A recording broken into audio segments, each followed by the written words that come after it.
I'm gonna critique this modern mansion in Madrid, Spain, so if you decide to buy, design, build a property yourself, you won't make the same mistakes. Let's watch this video together.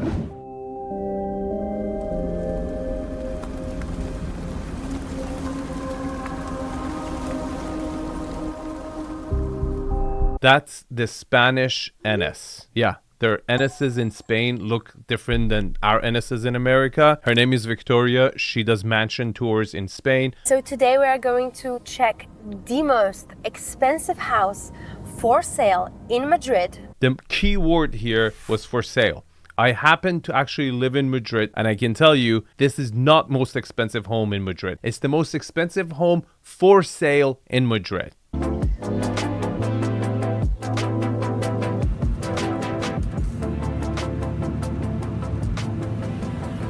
Hello everybody and welcome to the most expensive and the biggest house currently for sale in Madrid. Okay, let's talk about the frontage and the approach. Not so bad. It has a private driveway. You come on in, but I'm really not impressed with these palm trees. They look like they just came back from Hurricane Katrina. You could have got a little healthier plants here. Okay, and you don't get tropical storms in Madrid. I like the fact that they tree-lined it, but so far, you should have given me something more lush to make it more welcoming. With an asking price of 25 million euros. Developed and designed by 𝗖𝗔 and Partners. With an internal build of 3,000 meters square, a plot of 10,000 meters. Okay, here's how you convert meters to square feet really fast. It's a rule of thumb. It's not exact, but it will get you there pretty quickly. All you do is add a zero. So 3,000 square meters, think of it as 30,000 square feet. 10,000 meter square lot, think of it as 100,000 square foot lot. And then 10,000 square meters is 1 hectare.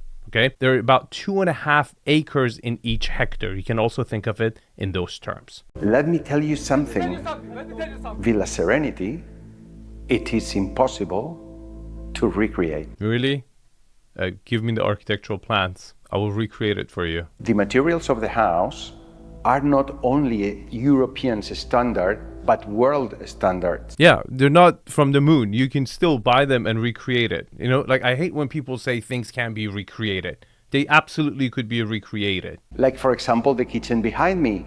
Just that on its own, it's more than 300,000 euros. He shouldn't have said that. That was a big mistake by a listing agent. You never ever in the ultra luxury want to break down the cost of material and finishes because you would literally dig your own grave. The finishes are such a small portion of the overall cost of the property that it will never justify the asking price. Majority of the cost of this property is in the land it's sitting on. It's how big it is. So when you start breaking down the kitchen and say $300,000, you just kind of made everything sound cheap. So never ever do that as a listing agent. We are in a magnificent spot, in a very elevated plot, which has 360 degrees views to the skyline of Madrid. Okay, two things. It is in one of the most prestigious neighborhoods in Madrid. And a lot of Real Madrid and Atletico Madrid players actually live in this neighborhood. It's, you know, top of the line and modern architecture would actually appeal to the soccer players. However, to call this property a view property is absolutely bananas because it's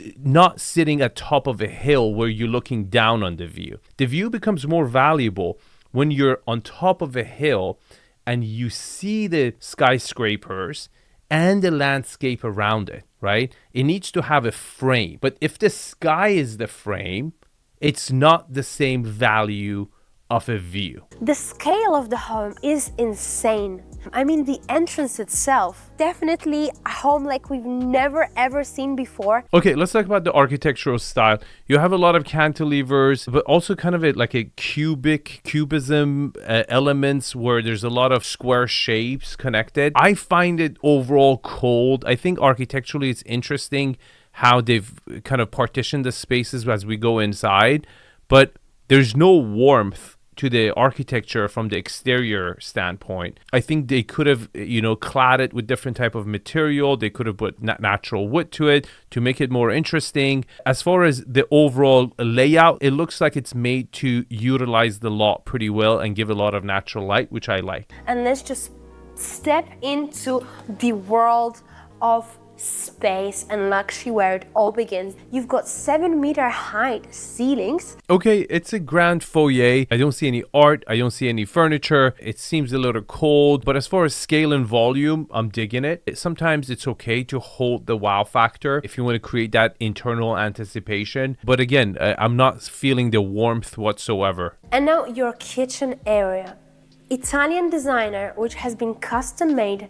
Okay, this is a little bit strange. You can argue it's very convenient. As soon as you get home, you can get to the kitchen. I'll buy that argument. But you can also argue that having your kids and family this close to the front door, it's a little bit overexposed to people coming in and out of the property, and that could be a negative as well. We've got USB chargers, and also we have sockets which you can just take out, plug your USBs wherever along the kitchen that's convenient for you. Okay, so a little bit dark for me, okay? And industrial, right? I can see the European factor of clean lines and minimalistic look, but when it comes to my kitchens, I like them warm, right? I like them warmer, lighter tones, wood. To me, black cabinets with black counters, it does not scream cooking time. It's just too much of an office vibe for me. I'm not digging this at all. Also, you have a separated space. Some might say it's a breakfast area where you would make a morning coffee, brew those fresh beans. Do you think this kitchen is worth 300,000? So far, to me, it seems like yes. Such a bad thing. You see, now you start like racking up price how much the house is worth. That's why it's such a mistake to start pricing elements of each house. It's just, you start digging yourself a grave. I'm telling you, it's a horrible idea. Don't ever break down the prices if you're the listing agent or presenting a property. This kitchen is definitely the most beautiful kitchen I have ever seen in my life. It is not the most beautiful kitchen I've ever seen in my life. It's a very bad attempt at trying to make a modern kitchen. It's small. The only thing that pops out is the LED lights. Now, the reason this house is not furnished yet is because the owners cannot find the quite good enough quality furniture available that can be ordered within a certain amount of time in Spain to fit with the level and the style of the house, and it is actually estimated to be worth about 2 million euros to furnish this home. Yeah, I'm not surprised by the 2 million figure, but come on, you live in Spain. You have some of the most beautiful furniture makers in Europe. And you have also vintage pieces you can go after. As a modern house, your number one flaw that you should be really cautious of,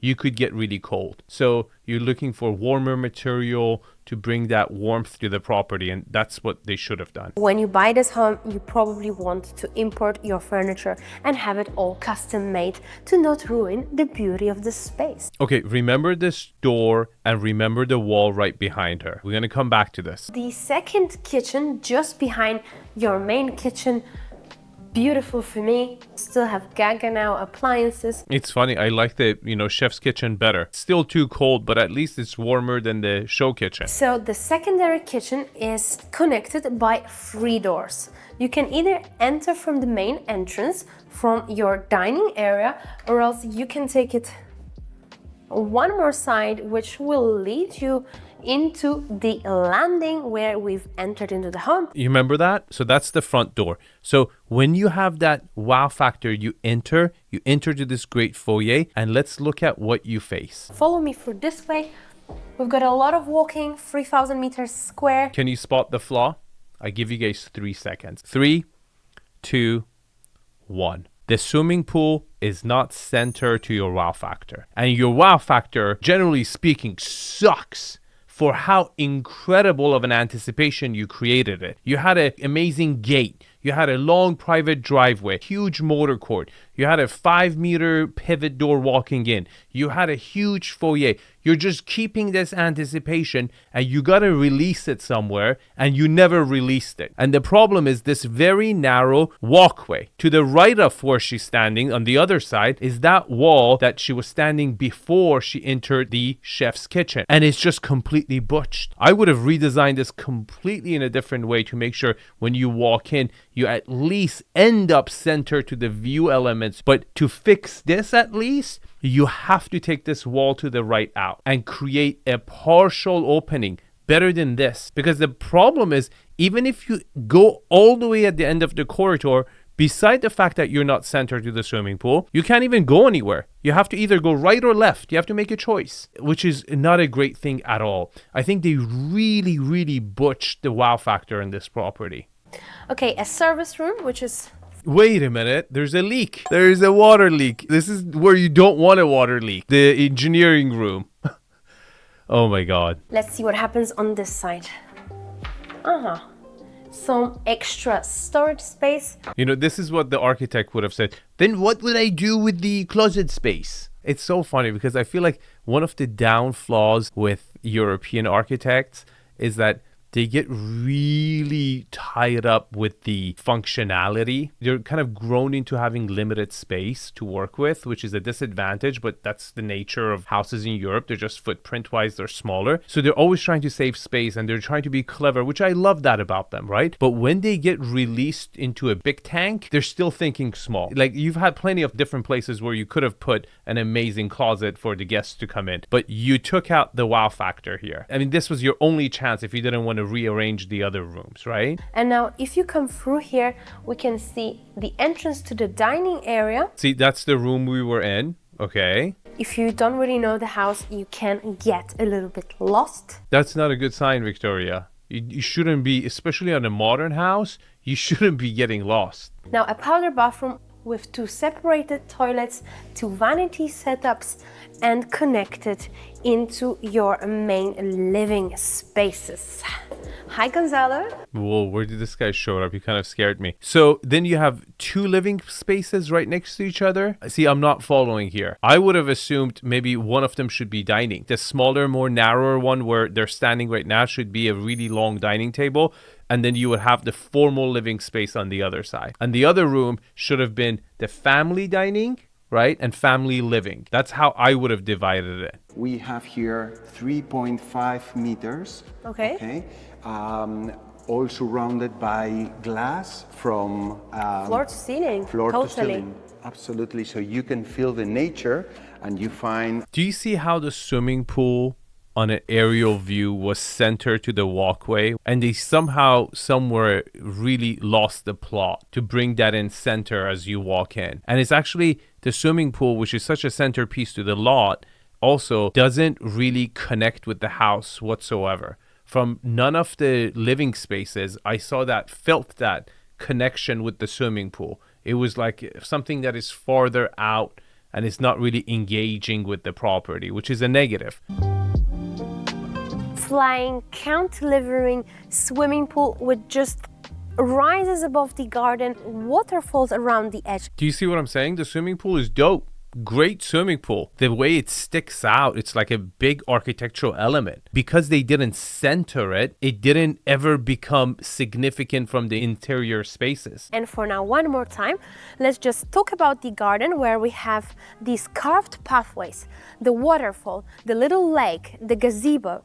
We've got parts of the garden which are still not finished, but hopefully in a few weeks they will be. So if you want to buy this home, you will have the house nice and ready for you. Okay, let's talk about landscaping and gardening. Overall, I think they've done a decent job beside the, dead trees they've imported. It's hard to make it really long rectangular because that's what it is, right? 2.5 acres or 1 hectare of a long rectangular shaped lot. But they've kind of tried to do that by creating an underhang where the swimming pool, overflows to the water feature down. And then you have these kind of dirt roads, a pond and a gazebo. By creating these unsymmetrical pathways into the garden, try to kind of take it out of that, engineered rectangular shape that could get very boring, right? So I think overall they've done a good job with that. And now follow me to the first floor.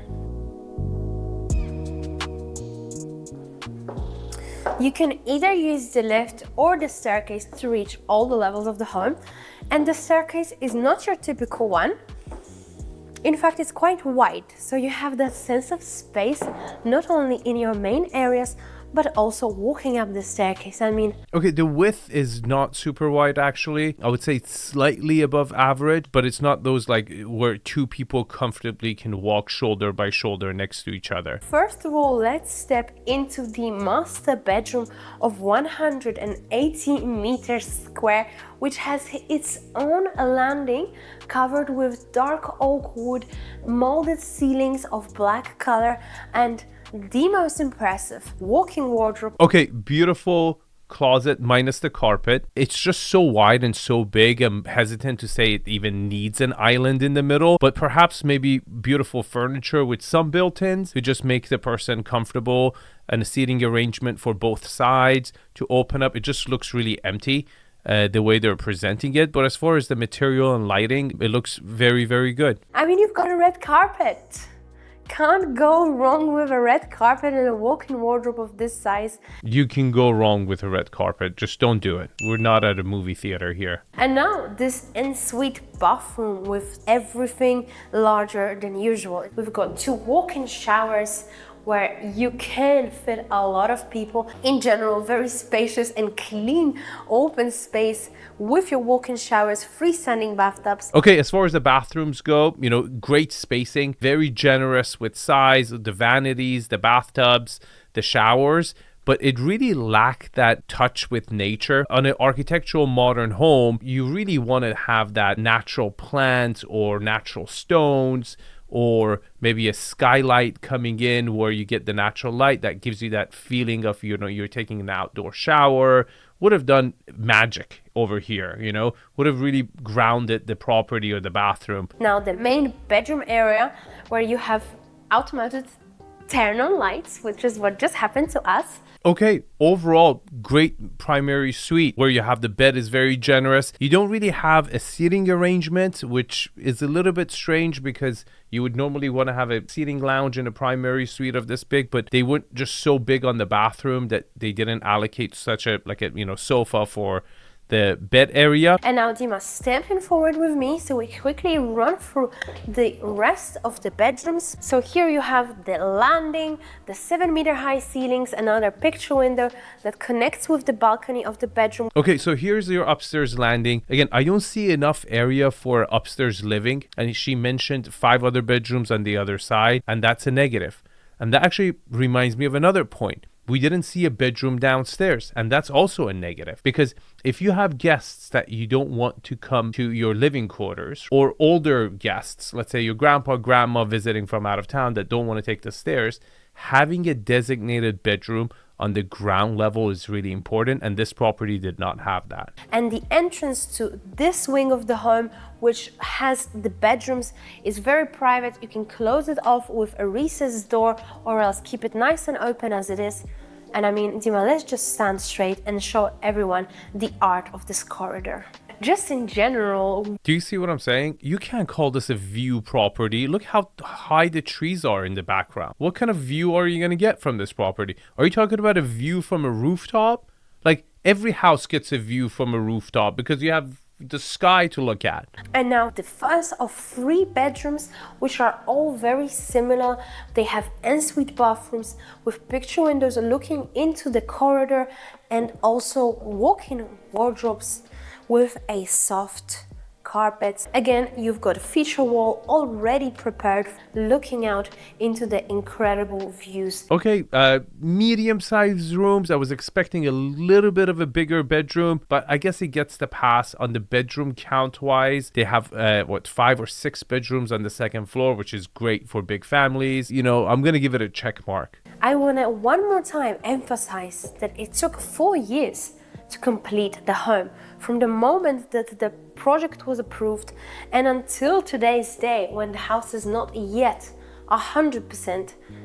It's been 4 years. Give them a cookie, Victoria. It's nothing to brag about, you know, like how many years it took. You know, it took us 6 years, so pay us more. Actually, if you argue that, it's a counter argument, because some of the finishes and elements that you probably picked in the design phase might be dated by the time you finish. I must admit that the time has won over us today. It is not even 6 o'clock. not even 7 o'clock, and we've already got pretty much pitch black skies. Check out this beautiful sunset. Dima, can you see that on the camera? Is it not highlighted? A little. It's beautiful, 360 degrees. Is she being serious?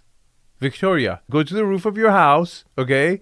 And then just keep turning around yourself, okay? You're going to get 360 views. Okay, everybody does. It's nothing abnormal. Of course, watch the skyline of Madrid with the towers. Hey, see, I'm very suspicious of this footage. This really seems from a drone. How did you get this footage? Because we couldn't see it from anywhere else standing, even on the roof. This terrace Needs a swimming pool. Why the hell would anyone come to this terrace if you don't give them a reason to come? You should have put at least a water feature, ideally a swimming pool. If you don't give functionality to a room or a space, people are not going to congregate. It just makes me think of one thing. And it's a big party where you have a DJ right here. You have all your guests, music, sunset, sun shining. Yeah, and then they would need to use the restroom, and there's not even a single bathroom on the upstairs level. They have to go use the kids' bathrooms because those are the closest bathrooms to the roof terrace. Now let's head into the lower level. The landing of the underbelly is very disappointing. When it comes to basements, a lot of people think, oh, we have to compartmentalize spaces. To me, an amazing basement has its own wow factor. You can do spiral staircase that comes into this great grand central room. But over here, I can already tell you that they've put a lot of big rooms, but not in the center, in each corner, right? Like, so you have to go from this room to that room to that room. We don't live like that upstairs, but why does it, when it comes to basement, you feel like we should be living like that in the basement? Do you see, like this is why I do consulting, okay? Dima, let's take to the left and first explore the door where in just few months we will have 100 meters private cinema. Well, in fact, it will actually look like a public cinema. Well, it's not elevated. Again, it looks very flat. They should have incorporated a slope into the cinema. As you get closer, it gets lower, and you're not blocking each other's, experience. And now, Dima, let's explore further. To be honest, I don't even know. I've gone through this house so many times, but it's just so many spaces, hidden rooms, that is hard to remember. So your powder bathroom with a textured greeny wallpaper. Not bad, pretty calm for a spa, but does it have a spa? This actually brings a very important element. Where's the spa? Where's the sauna? And right here is your changing room space, which belongs into your wellness zone, which is just behind this wall. You have your changing rooms, your showers. See, changing rooms in a home spa. Let's talk about this. Who's coming over? Are you renting out your swimming pool to randoms? If somebody's coming over to your property, right? They're your family or friend. They're probably sleeping over. So they would be in their bedroom, going upstairs in their suitcase because they're traveling and visiting you. They're going to change, put their swimming suit on, and then comes downstairs. Why the hell did you allocate a changing room? Oh, because you saw somebody else do it, right? Yeah, that's a smart decision to do. What a dumb way to waste square footage, a changing room. No one's ever going to use the changing room. Would it be like a football team, soccer team, like halftime break? You're going to come over there and give a lecture as far as like, hey guys, swim faster for the second round. Voila. What do you think about a spa like this? You've got jacuzzi, large swimming pool, looking out into the garden. Did you see this? This is what I like. The fact that your basement is really not a basement and it's going to get a lot of natural light coming in is fantastic.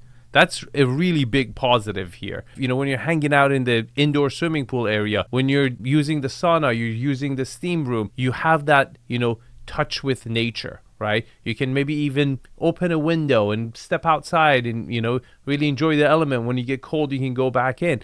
I love that. great touch. You've got your sauna and your steam room on the other side. All glass walls, all covered with dark plaster. The lack of cold plunge is very obvious, and I personally thought to have a, prefab dry and steam sauna is a little cheap. You should have gone custom here and created a vibe element. It just looks like a unit you put against the wall. Again, the property in general just looks unfurnished, right? It could look a lot better than this if they actually furnished it, put some natural plants in there, art. Would have done this property magic. If I was going to summarize this house as a whole, the wow factor was very disappointing. You didn't have a bedroom downstairs. You didn't have a living room upstairs. Rooftop was completely useless. You didn't have a bar. You didn't have any, water feature, bar, or anything to give it utility so it would compete with your cool basement. I thought the basement, the movie theater, and the spa were the coolest things about it, but I really dislike when we go to the basement level, people start compartmentalizing it and not treating it like an actual living space and just going room to room to room to room. No. I want to see a great room in the center. The positives I liked about the property was that I thought architecturally it looked interesting. It just felt cold. I think you can fix that up to make it warmer. I thought the landscaping beside the palm trees were pretty damn good. I really liked the basement, the fact that it kind of opened up to the outdoor space, and location is one of the best locations in Madrid. And please don't call this a view property, because it's not a view property. If you want to see a view property, click on this video. This is one of the best view properties out there. I critique it crazy, so you should check it out. Thanks for watching, and I'll see you guys in the next video.